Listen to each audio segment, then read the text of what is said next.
making the important things fade away.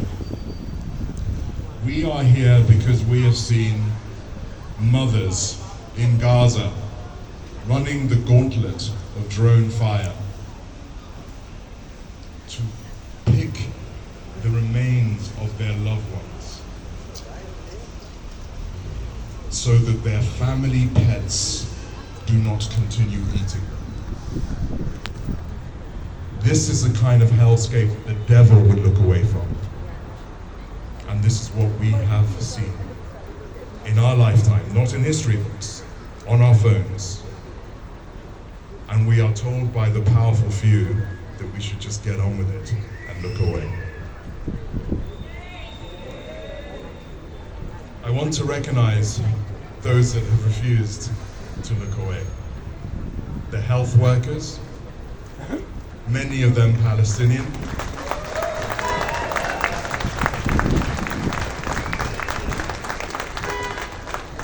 They were trained to heal, but now health workers have to run towards the drones and the bombs and show some dignity to the dead and patch up the living with no resources, consistently being refused what they need. Insulin isn't allowed in, baby powder isn't allowed in. The cost is high to be a health worker in Gaza, yet they choose to heal. And we must never forget the many that have been assassinated by Israel for choosing to heal. I also want us to remember a living man, Dr. Hussam Abu Safia.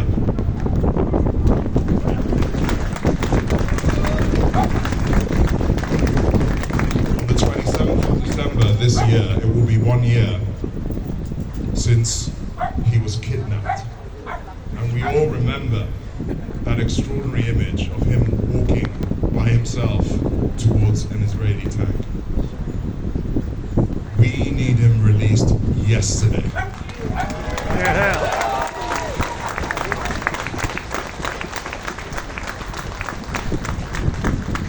I would be here for years if I named every murdered Palestinian, but I have to name a few now.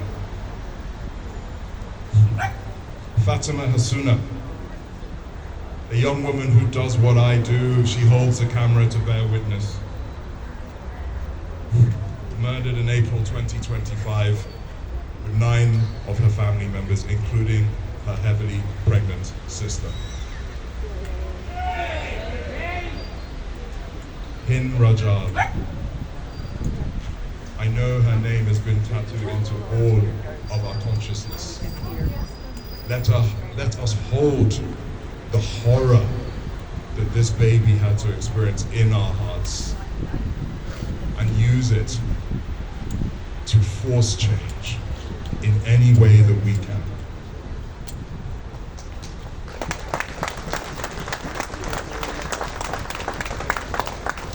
And then young men whose weapon is a microphone, murdered for making sure the truth isn't a needle in a haystack.